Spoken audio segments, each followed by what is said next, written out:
va parler assez de moi tantôt. Hein. Je pense qu'on On va faire ma carte du ciel. Hein? Oui. Dans le fond, ça vient de où, ça, ta passion de l'astrologie? Moi, j'ai beaucoup voyagé dans ma vie. Puis, j'étais dans un trip en Écosse. J'ai vécu là 2 ans. Puis, j'étais dans un village écologique et spirituel. Donc, puis spirituel, tous les genres. Là, tu sais, que ce soit du bouddhisme, que ce soit de tout. Il n'y avait pas de barème, il n'y avait pas de limite, disons. Bref, je m'étais fait amie avec une astrologue là-bas qui, justement, un jour, a fait « Véro, on va à ta carte du ciel! » Et là, j'ai découvert le monde de l'astrologie. Parce qu'à ce moment-là, je connaissais mon signe zodiaque. Mais une carte du ciel, c'est ton signe zodiaque. C'est l'ascendant, c'est la lune, c'est Vénus, c'est Mars, c'est tous les signes zodiaques. Puis en plus, on sous-divise le ciel en plein d'autres façons. C'est hyper complexe, l'astrologie. Et là, à ce moment-là, j'ai compris que c'était beaucoup plus qu'un signe zodiaque, l'astrologie. Elle m'a référé à un site internet où aller regarder, lire sur ma carte. Puis il y a de l'information en ligne, c'est infini. Fait que j'ai commencé à aller. Puis là, c'était quotidien. Là, j'écoutais des podcasts, j'écoutais des trucs sur YouTube. Puis après 3 ans d'être accro quotidiennement à j'en veux plus, il a fallu que je fasse la paix avec moi-même pour dire que ouais, je pense que j'y crois. Okay. Mais au début, tu y croyais plus ou moins? C'était pour le fun. OK. C'était vraiment pour le fun, puis je me suis cru longtemps que c'était juste pour le fun. Ben, pendant 3 ans, c'est ça. Là, puis à un moment donné, tu as décidé de faire une carte du ciel à quelqu'un, puis tu as trouvé que ça avait du sens. Je me suis lancée surtout avec mes amis, ma famille, pour le fun, de même, plaisir. je suis capable. Puis crime, mais j'avais des pas pires résultats. Puis c'est eux qui m'ont vraiment poussé à me lancer là-dedans. Fait que j'ai décidé de faire un post Facebook avec vraiment beaucoup de stress dans le corps. Okay. Parce que je voulais pas m'afficher. Surtout que je venais d'un milieu qui était très recherché, vérifié. Et dans mon enfance et dans ma profession précédente. De m'afficher comme je m'intéresse à l'astrologie, un phénomène ésotérique, tu sais. Zéro scientifique. Ça me stressait vraiment beaucoup. Puis, mais je l'ai fait. J'ai mis un post où j'ai écrit astrologie en lettres majuscules. Maintenant que j'ai fait attention. Okay. Là, j'ai expliqué que je m'intéresse à l'astrologie. Puis, si vous voulez, je regarde votre carte en échange d'une contribution volontaire. J'aimerais ça comme me pratiquer, voir si j'aime ça vraiment, si je veux en faire un à côté. Puis, j'ai eu toutes sortes de contributions. Là. Je me suis fait payer en viande de bison, en plat Tupperware. C'est super. Mais c'est quoi l'astrologie, en fait, versus tout ce qui est... tu sais, la différence entre l'astrologie, les voyantes, ces affaires-là, ça n'a sûrement aucun lien. Est-ce que j'ai... Ça a un lien dans le sens que c'est un art divinatoire. Fait que c'est vraiment, on regarde des phénomènes naturels dans le but d'essayer de prédire l'avenir ou d'avoir plus d'informations, d'aller voir à d'autres niveaux qui sont moins terrestres, là, qui sont moins comme 1 + 1 = 2, tu sais, des moins tangibles. Mais effectivement, pour faire de l'astrologie, t'as pas besoin d'aucun don. C'est une forme d'art divinatoire qui est très logique. C'est ça, plus ça, tu les mélanges ensemble, tu essaies de créer une histoire avec ça, de créer une sorte de tendance, un courant, une énergie, finalement, ça peut ressembler à ça. Puis je peux te donner un exemple. C'est un exemple que j'utilise beaucoup. J'aime beaucoup dire, c'est une analogie en fait pour commencer, que l'astrologie, je peux te donner les ingrédients, mais je sais pas c'est quoi la recette. Qu'est-ce que ça va donner? Parce qu'avec de l'eau et de la farine, on peut faire des pâtes, du pain, de la colle. Fait qu'un exemple concret astrologique, dans mes débuts justement, quand c'était à contribution volontaire, puis je recevais un peu n'importe quoi, je recevais de l'argent aussi. Mais il y a donc, j'ai habité en Écosse, fait qu'il y a une amie d'une amie, quelqu'un que je connaissais pas du tout, mais qui était en Écosse, qui m'a contactée.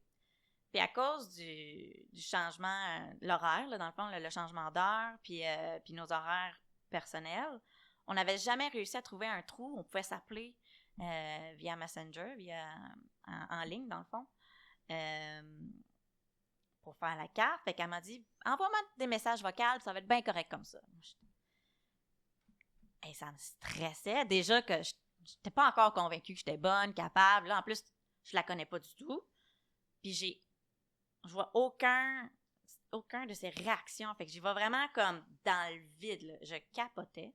Mais j'ai accepté. Je me suis dit, j'ai rien à perdre, je la connais pas, je la reverrai jamais dans ma vie. Tu sais, comme, on va se lancer.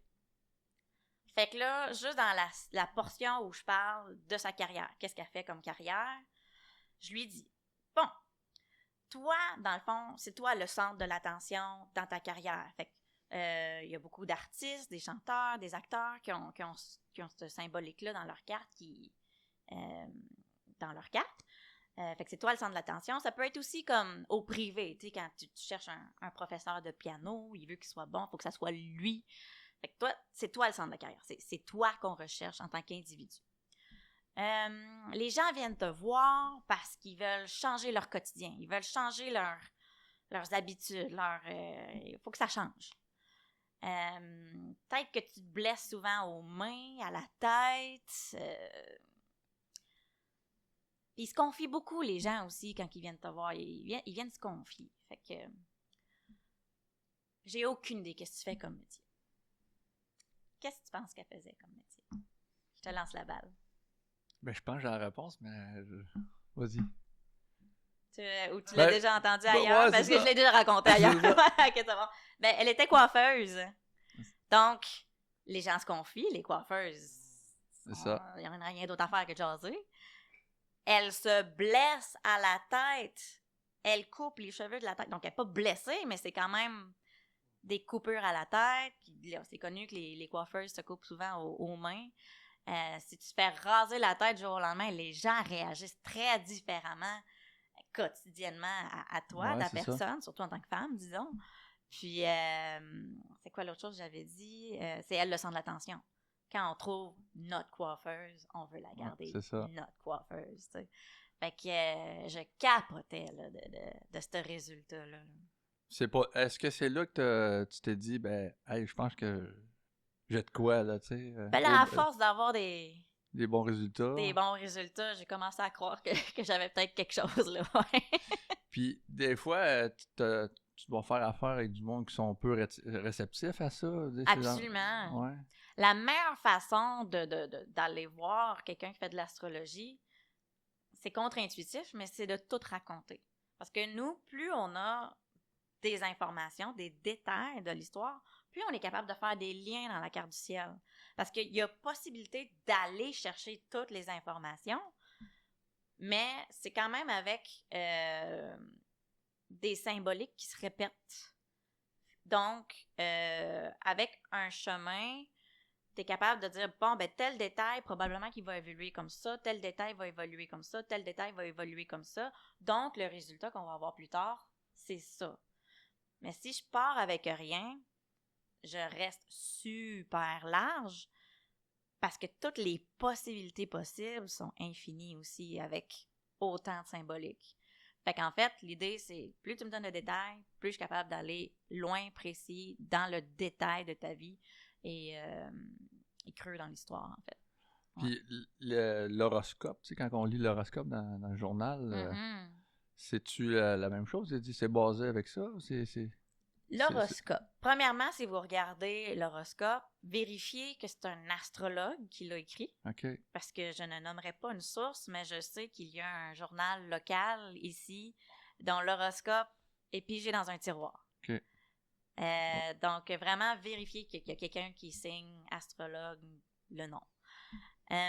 Deuxièmement, l'horoscope en général est fait à partir du signe zodiaque parce que tout le monde connaît son signe zodiaque. Donc, c'est beaucoup plus facile d'aller chercher un large public quand tu te fies sur ton signe zodiaque, qui est en fait où était rendu le soleil quand tu es né, dans sa rotation autour de la Terre. Le ciel est divisé en 12 signes zodiaques. C'est ça qui fait que tu es né à tel temps de l'année, mais tu es tel signe. à la base, l'astrologie, tout ce qui est horoscopique, donc tout ce qui est prévision, prédiction dans le temps, se fait à partir de l'ascendant. L'ascendant, il faut avoir son heure de naissance. Et même des fois, comme on le sait, toi, il est écrit sur ton certificat de naissance, t'es né à 9h15. 9h15. Je suis allée voir, ton ascendant est vraiment, vraiment sur la limite entre deux signes. Si je te faisais naître 4 minutes plus tôt, à 9h11, tu changes d'ascendant et donc ta carte au complet change complètement. Donc là, il faut faire ce qu'on appelle une rectification de carte. OK. On inverse les rôles. Je te pose plein de questions, puis selon tes réponses, la carte, je compare les deux, la carte qui ressemble le plus à ta vie devient donc ta carte du ciel. Et je peux dire, ben, t'es probablement né avant 11h, 9h11, ou plutôt probablement à 9h15. Parce que souvent, on arrondissait les heures. Ouais, c'est ça. Puis aussi, si je peux ajouter, quand nous, on est nés, il n'y avait pas de téléphone intelligent. Donc, on avait toutes des montres, il y avait des horloges partout, mais il n'y en avait pas une qui avait la même minute. Ouais, c'est ça. Et en plus, on arrondissait. Fait qu'il y a quand même un gros arrivé, jeu qui ça peut avoir. Ouais. Bon, mettons, on veut. Moi, quelqu'un qui connaît pas ça comme moi. Ouais. Bon, le signe zodiaque, l'ascendant. Ouais. Moi, l'ascendant, là, j'ai la misère à comprendre c'est quoi. OK. Donc, physiquement, l'ascendant, c'est quoi? C'est l'horizon. L'horizon, il pointait où quand tu es né? C'est pour ça que l'heure de naissance est aussi importante. L'horizon sur la planète Terre fait le tour de la planète Terre en 24 heures. Le ciel est divisé en 12 signes zodiaques, donc 12 portions de ciel. Donc, l'ascendant, l'horizon, traverse les 12 signes zodiaques en 24 heures. 24 divisé par 12, ça fait 2 heures. L'ascendant change aux 2 heures. OK. Puis justement, si cette journée-là, il change à 9h11, ben si t'es né à 9h11, si t'es né à 9h12, t'as pas le même ascendant. OK. Puis ça se calcule vraiment en ligne parce que ça varie de jour en jour. C'est pas quelque chose que tu peux apprendre par cœur comme les mois, par exemple. Il faut vraiment que tu ailles voir cette journée-là, c'était quoi. Puis tu sais, du 21 au 20 de l'autre mois, moi, je suis Verseau, là. Ouais. Fait que ça, c'est... ça, c'est le signe zodiaque qui est basé sur le soleil. OK. Ouais. Puis les planètes, c'est quelles qu'on utilise? Toutes les planètes du système solaire. Donc, OK. Le soleil, techniquement, c'est une étoile. En astrologie, on va dire que c'est une planète pour alléger le vocabulaire. C'est la même chose avec la Lune, qui est une lune. C'est la lune de la planète Terre. Puis, on regarde le ciel du point de vue de la Terre, parce qu'on est sur la Terre. Fait que, encore une fois, pour alléger le vocabulaire, on va dire que les planètes tournent autour de la Terre, mais on le sait que c'est pas vrai, là. La Terre tourne autour du Soleil. Mais on va prendre en considération toutes les planètes du système solaire. Donc, Mercure, Vénus, Mars, etc. Puis on inclut encore Pluton, qui n'est plus une planète, mais une planète naine aujourd'hui. Qu'est-ce que juste une parenthèse, une planète naine, c'est... Donc, dans le cas de Pluton, il paraît que c'est assez complexe. On peut réduire ça à planète naine parce que c'est une planète, mais techniquement, c'est une boule de gaz, je pense, mais très petite, mais plus grosse que les autres planètes naines. Fait que c'est pour ça que ça fait beaucoup de débats. Fait que, ouais. Excuse-moi, je t'ai coupé, mais... C'est bien correct. Je suis vraiment nul dans ça. C'est bien correct. Mais ça m'intéresse. C'est super. Moi, je m'intéresse à l'astronomie depuis que je m'intéresse à l'astrologie. Je trouve ça fascinant. Puis c'est ça. Mais juste pour revenir à ta question, il y a aussi d'autres choses qu'on peut utiliser en astrologie. Il y en a beaucoup qui vont utiliser les astéroïdes. Moi, j'en utilise des fois un. Parce que là, on rentre vraiment plus dans des détails plus subtils quand on va aller creux. Puis il y a des points calculés aussi que moi, j'en utilise 2 en tant que tel. Ça sert à déterminer quel genre de personne que tu es en vrai. Est-ce que pas que ça prédit l'avenir, mais ça prédit pas l'avenir? Tu peux... Ça démontre les tendances. Fait que oui, ça peut prédire l'avenir. Mais il faut garder les tendances, les courants. Une voyante va être capable de te dire tu vas rencontrer un homme avec un manteau bleu. Okay. Ça, l'astrologue peut pas dire ça. Okay. L'astrologie, c'est très fort quand il est question de temps. Si tu veux savoir dans combien de temps telle chose va arriver ou dans combien de temps on va passer à autre chose, dans combien de temps je vais vendre ma maison, quand est-ce que ma fille va accoucher, quand est-ce que... Pour ce qui est des accouchements, je suis en train de peut-être me découvrir un petit talent. J'ai, pour le moment, deviné au jour près 2 de mes amis leur accouchement. Ça, je capotais. Puis là, j'en ai une troisième qui, ça vient d'arriver. J'avais un délai de peut-être 36 heures. Fait qu'une journée et demie. Super. Fait que c'est que là, je commence à me dire, mais en tout cas, on va voir qu'est-ce que je vais faire avec ça. Mais donc, le temps, c'est très, très, très fort en astrologie. Puis on dit souvent, l'astrologie ne se trompe pas, mais l'astrologue, moi, je suis limitée par qu'est-ce que je connais. Par mon humeur cette journée-là, par j'avais pas remarqué telle affaire quand tu m'as posé la question, fait que je me suis trompée. Fait que l'humain est humain, on fait des erreurs, c'est normal. T'associes les choses, tu sais. Mais là, je t'ai rendu, un peu.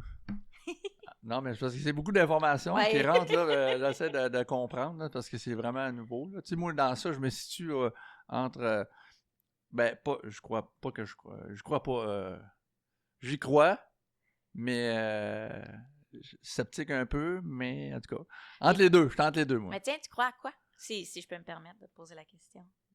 Je crois qu'il existe quelque chose. OK. C'est peut-être plus parce que je m'attarde pas à ça, au sujet. Peut-être qu'à un moment donné, si je viens que... là, avec le podcast, peut-être que ce que tu me dis, ça va... Mais j'ai déjà eu... j'ai déjà fait... pas affaire, mais on peut pas dire ça, mais... la synchronisation des sens, ces affaires-là, je sais pas si tu connais ça un peu, avec les bâtons, puis la personne, elle connaissait absolument rien de ma vie, là. Puis, encore là, c'est des associations, là, à dire, à tel âge que tu as eu un traumatisme, à tel âge tu as eu ça, puis j'ai fait plein d'associations, puis ça fonctionnait. Fait que j'imagine que l'astrologie, ça doit être un peu la même chose, c'est que à un moment donné, tu te fais des associations. Là. Absolument. C'est le mélange de plein de symboles avec plein de couches, de niveaux, d'associations, de décortiquer tout ça. Là, ça peut être assez complexe. Ça prend plusieurs années d'intérêt, de pratique avant de dire qu'on est bon puis qu'on a des résultats, tu sais. Parce qu'il y a tellement de choses à essayer de deviner. Encore aujourd'hui, cette année, 2025, c'est une grosse année. Puis tous les astrologues que je suis, il y en a qui ont 40-50 ans d'expérience. Ils ont cherché à travers le temps quand est-ce que le phénomène qui se passe cette année a eu lieu dans le passé, puis ça n'a jamais eu lieu. Donc, là, on fait face à quelque chose, on lance des idées, mais on ne sait pas concrètement qu'est-ce qui va arriver, parce que c'est pas arrivé, on ne peut pas se fier sur rien dans le passé pour dire, ça se pourrait que ça se passe comme ça. Ou si je vous parle, par exemple, de la COVID, la grosse majorité des astrologues prédisaient la 3e guerre mondiale. Parce que qu'est-ce qui était écrit dans le ciel? C'était des informations comme prise de pouvoir du gouvernement, grosses restrictions, qu'est-ce qu'il y avait d'autre? Que ça allait être mondial, un mouvement mondial. Fait que c'était toutes des symboliques qui fit très bien avec une 3e guerre mondiale, les gouvernements qui prennent le contrôle sur tout, qu'il faut faire, pas du couponing, mais tu sais qu'il y avait des coupons pour la bouffe. Puis nous autres, nos restrictions de bouffe, c'était qu'il fallait laver la nourriture. Hein. Mais, puis c'est ça, la notion d'une pandémie, ça faisait 100 ans qu'on n'avait pas eu. Fait que c'était plus dans notre réalité. Fait qu'il y a ou à peu près personne qui a deviné que c'était une pandémie et non une 3e guerre mondiale. Fait que c'est là qu'on peut voir que l'astrologie, c'est pas trompé, mais l'astrologue, ça dépend à quoi qu'il pense. T'sais. Puis c'est quand qu'on se dit, OK, comment on fait pour s'identifier comme astrologue, mettons, là. Tu sais, y a-tu un ordre, y a-tu, je sais pas, tu sais, comme tu dis, je fais de l'astrologie, je suis astrologue, mais c'est toi qui te le donnes parce que tu as acquis des talents, pas des talents, mais tu as lu beaucoup, là. Explique-moi un peu, là, mais... C'est une très pas clair bonne question. Ce que je veux non, dire, c'est là, parfait. okay. On m'a jamais posé cette question-là, fait que je l'adore. Moi, ça a pris énormément de temps avant que je me nomme astrologue. Tout le monde autour de moi disait « Hey, l'astrologue! » Puis moi, j'étais comme « Non! » Je ne trouvais pas assez bonne. Là, c'est peut-être parce que quand tu as pris confiance, la journée où tu dis hey, « Je suis confiante », là, c'est là que quand ça faisait quelques personnes que je faisais... C'est mauvais signe, bon signe, mais que je faisais pleurer parce que j'avais pesé sur le bon piton, ça a comme fait « Bon, ben peut-être qu'il y a quelque chose à explorer, à affirmer là, dans le fond. » Puis... je me nommais astrologue. J'étais allée prendre un cours. Là. J'ai vraiment une formation de 2 ans, puis j'ai une 3e année qui s'en vient. Mais j'ai commencé autodidacte. Puis, parce qu'à un moment donné, justement, que ça faisait 3-4 ans que je gobais de l'information quotidiennement, j'étais déjà calée. Mais là, je voulais me faire suivre puis me former. Fait que j'ai commencé à me nommer. Je pense que c'est du moment que j'ai mis sur Facebook mon post avec astrologie en majuscule que j'ai commencé à peut-être me nommer astrologue. Est-ce qu'on peut en vivre de ça? C'est très dur. C'est très dur. Aujourd'hui, j'en vis pas encore. Ça prend une bonne clientèle? Combien de temps t'en fais? Officiellement, je suis comme dans ma 2e année où je suis enregistrée puis que j'essaie d'en faire un métier principal. Là. Tu te donnes à peu près encore 3 ans, puis après ça... Ouais, je vais y aller. Moi, je crois que je vais y arriver. Là. Il y a plein de choses dans ma carte qui le montrent. Mais tu sais, souvent on en voit à la télé. Là, il y en a qui ont des chroniques là, dans le journal, mais c'est pas juste du monde qui pige des... Non, je pense mais comme n'importe quel métier, que tu sois artiste ou chanteur, plus tu varies tes revenus. Moi, j'ai des idées de projets et de trucs que je vais éventuellement vendre. Je pense que ça va faire un gros plus. Mais c'est rare sont ceux qui réussissent à en vivre vraiment. Je pense que la plupart, ceux que je connaisse qui en vivent réellement, qui ont toutes des chaînes YouTube, puis ils ont des gens qui les suivent par milliers. Il faut être habile là, pour avoir gérer tout ça. Là. Mais encore là, ils ont un à côté. Ils font pas juste de l'astrologie. Donc, ils ont leur chaîne. Il y a des gens quand même assez populaires qui ont fait affaire avec ça, qui se sont basés là-dessus pour leur avenir, ces choses-là. Il y en a beaucoup qui disent qu'il faut ça. Puis là encore, tu sais, moi, je reviens à l'astrologie. Je suis un peu programmée de même maintenant. Ça dépend de la carte. Fait que c'est pas tout le monde où leur succès d'entrepreneur va être via YouTube ou va être... Justement, récemment, j'avais une amie qui, elle, vient de partir une entreprise dans le domaine du sucre d'érable. Puis, ce que sa carte me disait, c'est que pour qu'elle puisse en vivre, c'est de se cacher. C'est ça. Donc, sur le coup, j'étais comme, mais ça n'a aucun bon sens. Fait que, en tout cas, moi, je suis repartie, puis je réfléchissais à ça, puis là, j'étais en train de conduire, puis là, ça me pop dans la tête, toutes les informations.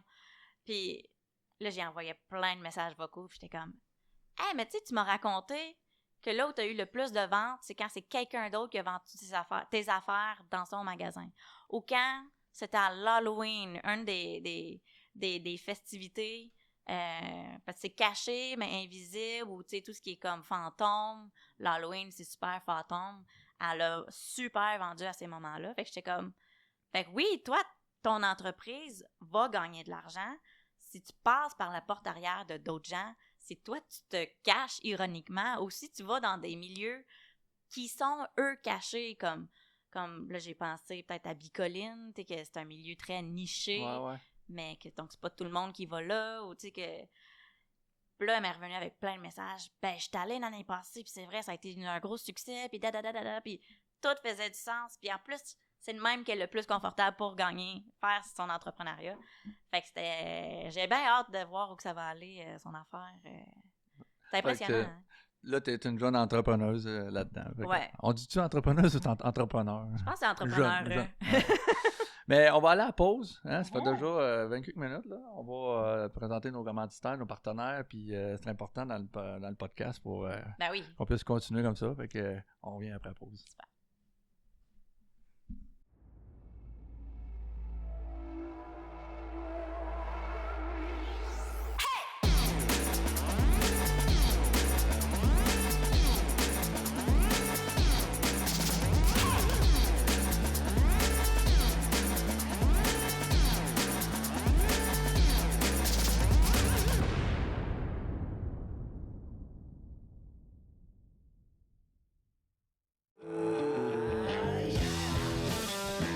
m'appelle Dave Goudreau, je suis copropriétaire des Gouttières Air L'Éveillé. Gouttières L'Éveillé est une compagnie très bien établie en Mauricie qui compte 4 représentants sur la route et 3 unités d'installation. On dessert la grande région de Trois-Rivières et les environs. J'ai souvent des clients qui m'appellent pour me dire que leurs gouttières débordent ou qui sont déformées ou décrochées. Depuis que j'installe le Double Pro, je n'ai jamais eu de réclamation. Le Double Pro d'Alurex, installé par Gouttières Air L'Éveillé, c'est le choix gagnant.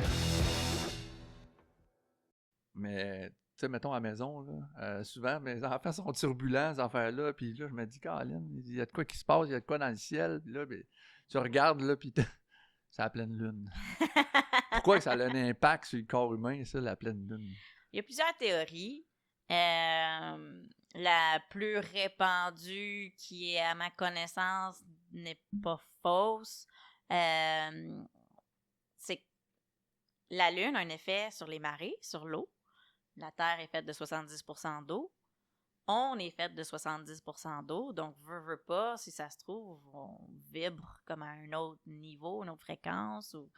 Fait qu'on est plus actif, on est plus... Tout est plus énervé, tu sais. Une autre des théories qui peut être accompagnée par celle-là, dans le fond, que moi j'adore, puis que ça explique pourquoi toutes les planètes du système solaire ont potentiellement un effet sur nous. C'est que c'est pas tant que les planètes, tu sais, mettons Pluton, là, qui est si loin de nous. Comment est-ce que Pluton peut avoir un effet sur nous, minuscules poussières de lumière sur la Terre, tu sais? Un effet sur nous. La théorie que j'aime, c'est que Pluton n'a pas nécessairement un effet sur nous, mais a un effet sur la planète Terre qui, elle, capte les vibrations de Pluton, les fréquences. Et puisque nous, on habite sur la Terre, puis que la Terre est à ce moment-là un énorme amplificateur de tout ce qui se passe dans l'espace, parce qu'elle reçoit les fréquences de toutes les autres planètes, et puisqu'on habite sur la planète Terre, on est influencé par comment que la planète Terre est influencée. Fait que c'est pas que les planètes ont une influence sur nous direct, mais on influence sur la Terre qui rebond sur nous. Ça, je trouve ça super pertinent, intelligent. Je trouve que ça fait du sens. Puis ça a été un des arguments qui a fait en sorte que ça a fait bon. Là, je crois vraiment plus qu'effectivement, l'effet des planètes ont un effet sur nous. Puis tu sais, on peut même aller, le soleil a un effet sur nous quand il y a des tempêtes solaires. Fait que le soleil est vraiment loin, mais tu sais, ce qui se passe au soleil nous affecte. Fait que pourquoi pas Saturne, Jupiter, Saturne, on le sait pas, qu'est-ce qui se passe en dessous des tempêtes. Je pense que c'est pareil pour Jupiter, des tempêtes de vent. C'est que du vent, ces planètes-là. On le sait qu'il y a une matière solide en dessous, mais il n'y a pas accès. On le sait à cause de lois physiques. Mais fait que pour moi, c'est ça qui explique que l'astrologie, ça a un effet sur nous quand même. Puis les éclipses, ces affaires-là aussi. Lors de l'éclipse solaire de l'année passée, les singes, ils étaient tous dos au soleil à l'éclipse. Ils l'ont pas regardé. Ils étaient tous juchés dans les airs. Puis ils étaient tous à des endroits très séparés. Ils ont tous pas regardé l'éclipse. On ne sait pas qu'est-ce que ça veut dire, mais c'est un comportement qui était différent à l'habitude. Donc, c'est... Fait qu'on le voit déjà, dans le fond, là où je veux m'en aller, c'est qu'on le voit déjà dans le règne animal, que l'éclipse a eu un effet. Changement de comportement. Puis on l'a tout, je sais pas si vous avez regardé l'éclipse solaire, mais il y avait plus un bruit. Il n'y avait pas un oiseau qui chantait, il se passait rien. Moi, j'étais à l'extérieur, en pleine forêt. Ça chantait, le seconde que le soleil était parti, silence total. Ça, c'était vraiment intéressant. Astrologiquement, qu'est-ce que ça veut dire? C'est que l'effet d'une pleine lune, souvent, on va dire que ça va durer le temps du cycle lunaire, donc 28 jours, jusqu'à la prochaine pleine lune. Mais quand il y a une éclipse solaire ou lunaire, l'effet de cette éclipse-là dure 6 mois. Donc, ce qui se passe dans les alentours de ce moment-là, puis souvent, ça va être des subtilités qui, sur le coup, on va avoir une discussion que sur le coup, c'est une discussion comme une autre. Une idée que sur le coup, c'est une idée comme une autre. Mais que 6 mois plus tard, crime, c'est devenu une nouvelle carrière, ou c'est devenu un nouveau projet, c'est devenu un podcast, c'est devenu quelque chose de beaucoup plus grand. Puis, si tu as un éclipse le jour de ta fête, on dit que l'effet va durer toute l'année pour cet individu-là. Donc, c'est comme un effet de pleine lune qui dure une année. Fait que c'est quand même... c'est important, les éclipses. C'est quoi les avantages de connaître notre carte du ciel avant de faire la mienne? Là, après, là, j'ai bien hâte d'avoir de savoir un peu... d'en apprendre sur moi, parce que, tu sais, on sait pas tout, le moment donné, tu sais, il y a peut-être des comportements où qu'on apprend que, OK, tel comportement, c'est pour ça, sûrement que... Mais c'est quoi les avantages de connaître notre carte du ciel? Je dirais qu'il y a deux raisons. Dans l'idée où connaître notre carte du ciel, mais surtout comme y aller au niveau horoscopique, prévision, c'est de savoir c'est quoi les courants qui existent dans le ciel en ce moment. Donc, comment prendre les courants pour que ça aille à notre avantage, tu sais. C'est quand le bon moment pour travailler plus sur la carrière, ou peut-être travailler sur le soin intérieur, travailler... quoi éviter, tu sais, ça, c'est un gros avantage, là. Pour vrai, honnêtement, tous les plus gros noms de ce monde, que ce soit des Trump, des Elon Musk, des Google, consultent tous des astrologues. Tous, toute la gang. Ça se dit pas parce que publiquement, ça paraîtrait, moi, pas bien. Personnellement, le plus gros avantage à consulter sa carte astrologique, surtout une première fois, je dirais, c'est dur à expliquer, puis j'espère te le faire vivre, mais c'est le pouvoir de la confirmation. Dans le sens où le nombre de fois que les gens viennent me voir, puis se disent « Mais c'est pour ça que je suis de même! » Puis c'est correct, puis qu'ils repartent, ils sont juste bien avec qui ils sont. Je donne souvent l'exemple, par exemple, des béliers. Bélier, souvent, surtout quelqu'un qui a beaucoup, beaucoup de béliers, qui a plein de planètes en bélier, quand il était jeune, ça s'est fait reprocher à l'école d'avoir trop d'énergie, d'avoir la bougeotte, de ne pas être concentré. Mais les béliers, leur grande force, c'est dans des situations d'urgence. Fait qu'il y a énormément de béliers dans des milieux de sport, parce qu'il faut réagir, puis il faut avoir plein d'énergie, puis il faut y aller. Dans des milieux d'urgence, justement, policiers, pompiers, ambulanciers, infirmières à l'urgence, ou encore à la guerre. Là, ils sont dans leur pleine puissance. Fait que quand un bélier vient me voir, c'est comme, c'est normal que tu as plein d'énergie, t'es faite de même. C'est une grosse qualité. Fait que c'est important que quand il faut que tu sois calme, va courir avant, va faire je sais pas quoi, va dépenser ton énergie pour qu'après, ben, tu vas être calme. C'est apprendre à se connaître, comment on fonctionne pour être à son meilleur dans toutes les situations. Un taureau, ça a besoin de repos, ça a besoin de lenteur. C'est pas le...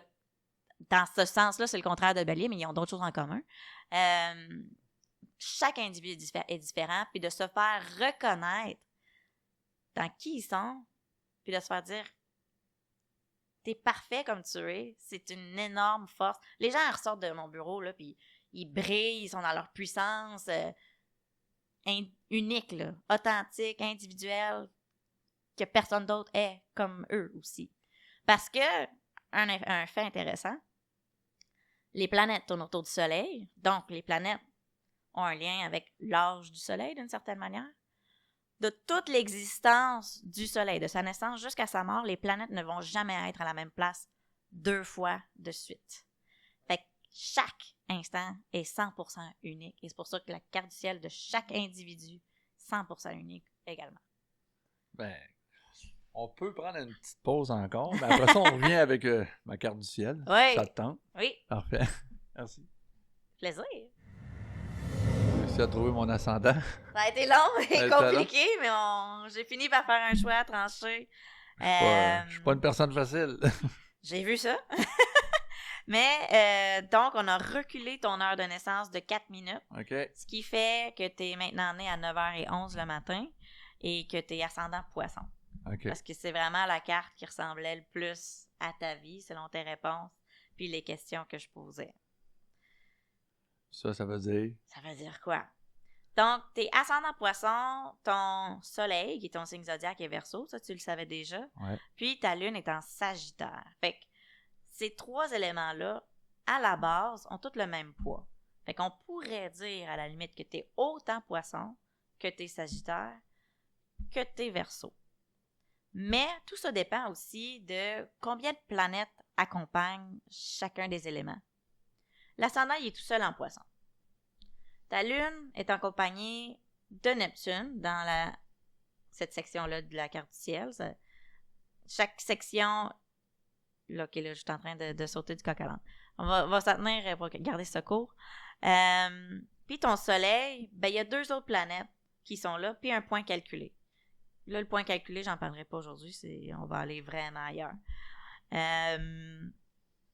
Fait que le Verseau dans ta carte du ciel est habité par 3 planètes, ce qui fait qu'il est plus fort, il est plus habité. Fait qu'il y a plus de choses qui se passent dans le Verseau chez toi que les 2 autres signes. Fait que je dirais que tu vas un petit peu plus te reconnaître dans le Verseau. Ensuite, le Sagittaire, puis probablement que tu vas te reconnaître en Poisson, mais moins.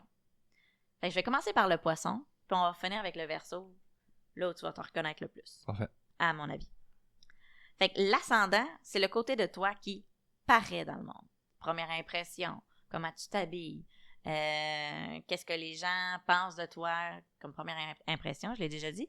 Mais c'est aussi beaucoup qui tu veux être dans le monde, comment tu t'identifies, qu'est-ce que tu veux que les autres pensent de toi. Le Poisson, je m'en allais déjà au Verseau, le Poisson, c'est une personne, généralement les gens qui sont Poissons, ils ont besoin d'avoir une forme de créativité à exprimer, que ce soit la musique, l'art, un podcast, ça peut être très verbal, c'est une forme de création, créer quelque chose. C'est souvent des gens les Poissons, qui ont une opinion, qui ont une soif de savoir, de culture, mais qui ont une forte opinion, qui vont le dire très haut et fort, mais que si quelqu'un à côté d'eux dit « Ben, moi, je pense pas ça », ils vont vraiment partir de « Ah oui? Pourquoi? Pourquoi tu penses pas ça? Pourquoi? » Ils ont tant leur impulsivité et leurs grandes émotions et grandes opinions émotives, ils ont toujours une super belle ouverture d'esprit. Ils sont capables de dire « Ben, je pense pas la même chose, puis je respecte ça. » Est-ce que tu te reconnais là-dedans? Ouais. Quand même. Je vais, pour garder ça court, tout de suite aller à la Lune, parce que là, il y a plein d'autres sous-couches que je peux aller explorer, mais je vais tout de suite aller à la Lune. Fait que la Lune, c'est le côté de toi qui est émotif. Quand tu tombes émotif, tu as besoin de quoi? Soit pour gérer des grandes peines, des grandes joies, Puis aussi, l'émotion, c'est comment on aime prendre soin des autres, comment on peut parler peut-être des langages de l'amour, si c'est un concept que tu connais. Puis, aussi, la Lune va nous montrer qu'est-ce qu'on a de besoin au quotidien pour être heureux. Parce que si tu as une belle journée aujourd'hui, c'est que tu as eu plein de belles émotions aujourd'hui. Si tu as eu une mauvaise journée, c'est parce que tu as eu plein de mauvaises émotions. Fait que vraiment, prendre soin de sa Lune, c'est super important pour être heureux dans la vie. Sagittaire, c'est l'aventurier du zodiaque. Il y a vraiment un mot-clé, là, puis là, tu devrais... Je m'attends à ce que tu réagisses. Le Sagittaire, son mot-clé, c'est la liberté. Liberté de faire ce que tu veux, quand tu as le goût de le faire. Si ta blonde te dit « Fais pas ça », la première chose que tu as le goût de faire, c'est ça. Puis à la limite, émotionnellement, tu as besoin de ça. Tu as besoin de la liberté, d'aimer qui tu veux, de pas aimer qui tu veux, d'aimer comme tu veux. Le Sagittaire a besoin d'une liberté, la liberté d'être curieux. Puis je t'ai posé la question, est-ce que tu trouves que ton métier, c'est comme une deuxième famille? Ben, ta Lune est dans la section de ta carte du ciel qui a un lien avec ta carrière. Fait que là où tu travailles, c'est important que tu te sentes comme à la maison, comme dans une famille aussi. Je remarque dans ton non-verbal que tu te reconnais aussi. Beaucoup. Beaucoup? Ouais. Ouais. T'aimes briller dans le monde à travers ton cœur, finalement. C'est ça. Vraiment. C'est le cœur que tu mets de l'avant quand tu sors dans le monde. Ça, c'est toute la même section qui a un lien avec le travail. Parce que plus tard, on est à la retraite, mais on a quand même des projets qui sont publics, disons, qui servent à aller dans le monde. Fait qu'encore une fois, pour une notion de rapidité, je vais aller tout de suite au Verseau. Le Verseau, c'est ton soleil qui est là. C'est le signe zodiaque que tu as connu depuis t'es né, dans le fond. Le soleil, lui, va représenter tes buts, tes objectifs, tes projets. Comment on te reconnaît par qu'est-ce que tu fais, tes actions, où tu t'en vas. Fait que si on regarde dans le passé, c'est ton histoire de vie aussi. Tu as passé par où, qu'est-ce que tu as fait, etc. Le Verseau, lui, il aime être original. Avoir une histoire de vie originale. Il aime être pas comme les autres. Être différent. Ça vient avec l'envers de la médaille que des fois, il se sent différent. Il se sent peut-être à part ou se sent... Fait qu'il y a autant qu'il est fier de pas faire partie de la masse, de pas suivre la mode ou de... Mais des fois, ça vient avec l'envers de la médaille que crime, on dirait que je fais pas 100% partie de tous les groupes d'amis auxquels je fais partie, peut-être, potentiellement, ou... Fait que très versatile, mais en même temps, comme peut-être la misère à s'ancrer. C'est les originaux, c'est les innovateurs. Les Verseaux, ils aiment penser autrement, hors de la boîte, faire autre chose. C'est dans une section de la carte du ciel qui est plutôt cachée. Fait que des fois, quand on a le soleil, qui est l'astre qui brille, les gens qui ont le soleil dans cette section-là qui représente tout ce qui est caché dans une vie, on peut parler d'inconscient, subconscient, des fantômes, ou même les aspects cachés de la société, ben, quelqu'un avec le soleil qui est là, souvent va être capable de voir les subtilités que les autres ne voient pas, ou va vouloir mettre en lumière ce qui est caché. Là, j'ai écouté un peu ton podcast. Je sais que tu es allé chercher des gens qui sont dans la rue. Souvent, on ne veut pas les voir. Ou qui ont des vies difficiles, qu'on ne veut pas savoir à quel point c'est difficile. T'aimes mettre la lumière sur ce que les autres font qui est caché. C'est ça. Fait que ça te ressemble beaucoup également. Fait que ça ferait un peu le tour rapido de très, très, très rapido de t'es qui. Qu'est-ce que t'en penses? Ben, t'es venu me chercher. Ouais, hein?